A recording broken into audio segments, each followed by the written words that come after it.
Hey everyone, Adam here. Welcome back to another video. In this one, we're going to be going over a case study. Last month for a brand that we work with, we did $658,000 last month in the month of June.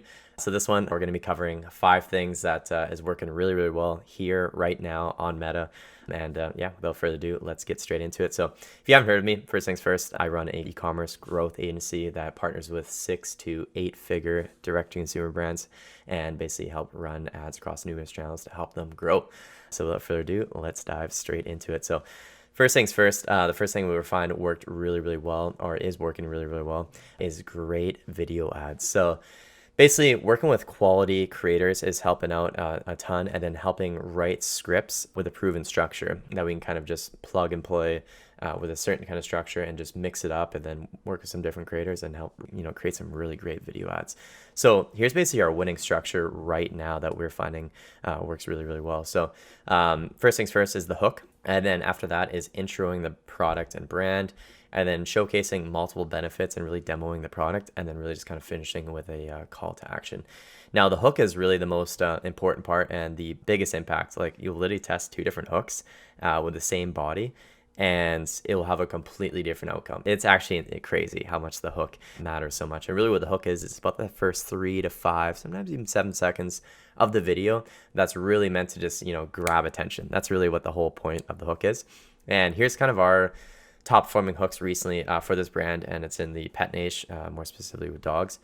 First one is, it's always a good day to spoil your pup with X product. That one works really, really well right now. Second one is, I always want to ensure the safest and most high quality products for my dogs. So dog name, basically what their dog name was, wasted no time helping me research brand name. That one worked really, really well. And it was actually really cool too, because we actually had the creator include the dog in there, got like some glasses on, and was like researching on the laptop, sharing it. So it was a super fun intro to the video, and people loved it. So it was really, really good. Next one, kind of a classic one. Here's 5 reasons we love brand name. You can try that out. It works really well. It basically just gives you the opportunity to just sell the product, sell the brand really, really well. If you have a high energy breed, this one's for you. Always, always, always, I'd recommend giving this a shot if you can. Just any sort of like descriptor where it's like, that's me. Like, for example, we have another brand that we work with, and the hook basically says, if you're a clean freak, you need to check this out. And it's just so good because, if you're a clean freak, you can just like immediately relate with it. It's like, and you're hooked in. You're like, oh, I'm a clean freak as well. Like, boom, you're hooked in, and you're going to probably watch the rest of the video. So anytime you can say like, if you're, X kind of quality and get specific about it, it's gonna clean up, and it's gonna do really, really well. And the last one here is lead out with problem. But brand name is our solution or a secret weapon for X product. So that one worked really, really well. So anytime you kind of bring up the problem, get specific about it for a certain audience, and then kind of intro your brand, your solution, you can actually do that right in the hook. That works tremendously well too. So definitely give those a try if they can relate for your brand, because they're working really well. Number 2, long form ad copy. The saying goes, the more you tell, the more you sell. Now, the thing about long form ad copy is it's only really going to work if the target audience is a bit older. I'm going to be honest, like if you got a younger target audience, it's not gonna work as well. And if there's a lot of details with your product and brand. So, obviously if it's like a fashion product, it's what you see is what you get. It's, it's not going to work as well, to be honest. So yeah, no need testing if it doesn't match those 2. But who knows? That's just from my experience, but maybe give it a try if you got younger target audience, and you got it's a pretty upset, or it's a product that doesn't have that many details. Who knows? You can definitely test it out no matter what, but this is just from my experience, from what I've seen work well. But here's an example of a winning long form piece of ad copy to model off of. This is actually for a brand that was selling plant fertilizer that we worked with. And this was by far the best piece of ad copy. We'd usually run this with like a static creative, and it worked incredibly, incredibly well. So I'm just going to walk you through it. And I'm also going to walk you through the template as well, so you can kind of model it. And you'll see that it's actually not as intimidating as it looks actually. So starts off with, we've all killed a plant or 2 or 3 in our lives. It happens. So you'll see that right on the ad copy, and you'll see the see more right on that. So it really hooks them in. It really relates to their, if you're a plant owner, you're like, yeah, I've killed plants. Like, yeah, it does happen. Kind of hooks you in, right? So we're not even trying to sell our product or brand. We're just trying to hook them in at this point. And then we just kind of relate to their problem. So it's like having your plants grow and thrive is so important. You don't want to get plants and end up having them die soon after getting them. And we've experienced this as well. So we bring up the problem in detail and then, say that, hey, we've experienced this as well. And then we kind of just like, we explain to them that it's okay. Basically, it's extremely common for plants to die soon after getting them if they haven't been taken care of properly. So we kind of relate to them and tell them, it's okay. It's happened before.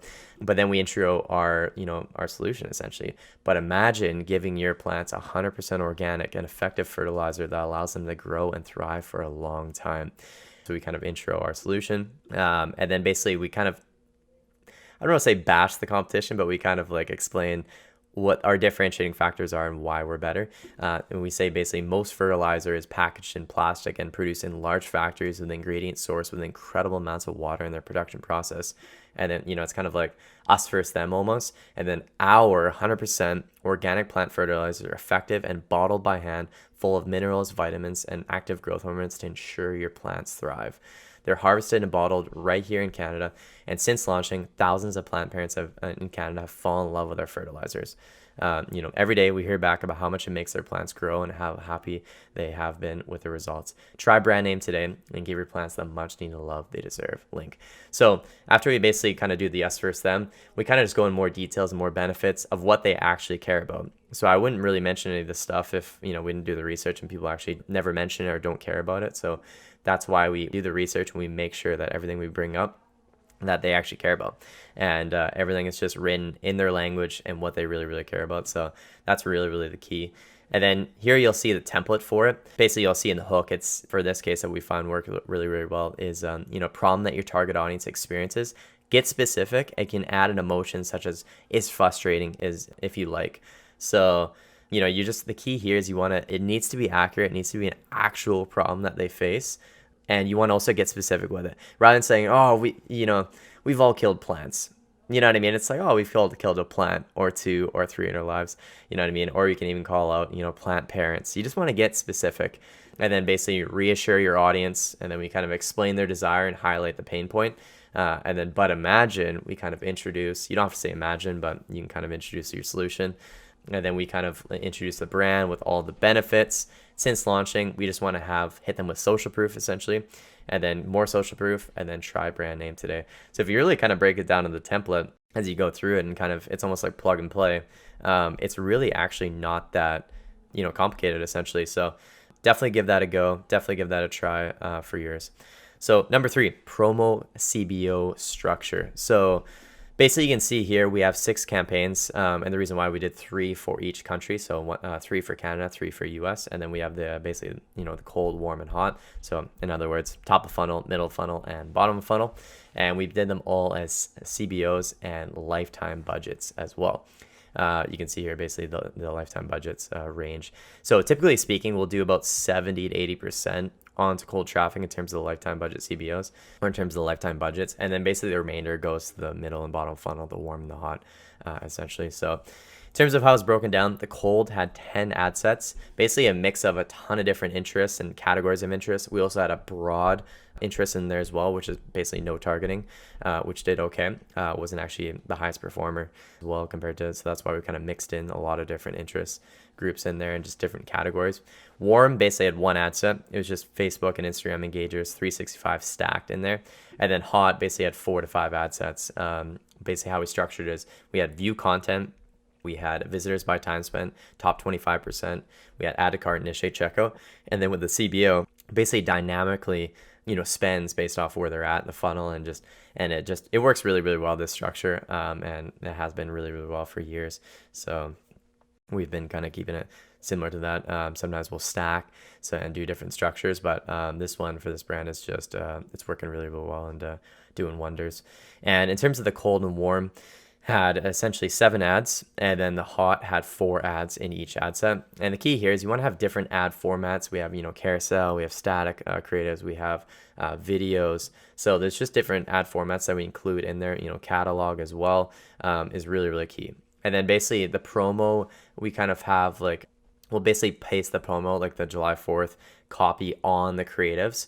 for most of them, but not all of them. Some of them we won't have it on there. Sometimes it just, when you don't even have it on there, it just works really well. So we kind of just have a bit of a mix. And that's how we kind of structured it to keep it kind of simple there.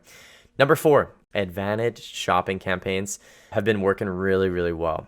So I'd highly recommend, if you haven't tested them out, to really give them a shot. Now, how Meta basically describes them is that it's basically a solution that enables, e-commerce and retail D2C brands to advertise to potentially achieve better performance, greater personalization, and more efficiency. So basically what you want to do is you want to put 4 to 5 of your best performing ads in there. What we've been finding, that's kind of the sweet spot for how many winning creatives to include in there and launch out with. And then up next, you want to basically steadily raise the budget if your cost per acquisition, your return ad spend is healthy enough and where you want it to be. And then just continue putting your best performing creatives in the campaign and then just let it ride. So it's very simple setup. It's very simple structure. But if you haven't tried it out, I would highly recommend you give it a shot. And last but not least, I figured I'd mention it. This isn't going to apply to everyone. Only available for the Shopify Plus users is the Shopify Audiences. They have significantly improved recently. We launched this out about 8 to 10 months ago, give or take, for this brand specifically. And they performed really, really poorly. But we figured may as well just give it a test. But now, since it collects the data from all the pool of the Shopify Plus merchants, and now since there's just so much more data and a lot of Shopify merchants have basically hopped on it, it's performing really, really well. So I would definitely give it a shot if you have a Shopify Plus brand, or you're associated with one, or working with one. Definitely give it a shot. And basically the way it's broken down, it's 3 different ones. So it's higher intent, mid intent, and lower intent. And basically the higher intent is a lower reach audience, and it's really tailored towards the bottom of funnel marketing. Mid intent is the mid reach audiences, that's more tailored for the middle of funnel. And then lower intent basically more tailored towards the top funnel and just reaching as many new customers. So definitely mix those into your audiences there, and you can also build lookalikes off them as well. So works really, really well. And can I have this little photo here from a PDF that a client actually sent over to me for their pitch. But yeah, basically free and exclusive audience network, high performing ads, lower conversion costs, and easy use and seamlessly integrated. They've made it very, very nicely, and it's gotten way better over time. So if you haven't tested it out, definitely give that a shot for sure. And finally, if you have a direct consumer brand and you're looking to grow, click the link below if you want to schedule a free growth consult with myself. We can kind of dive into everything and see if I can help you out with your marketing to grow your brand. But other than that, I hope you guys enjoyed that video, and we will see you in the next one.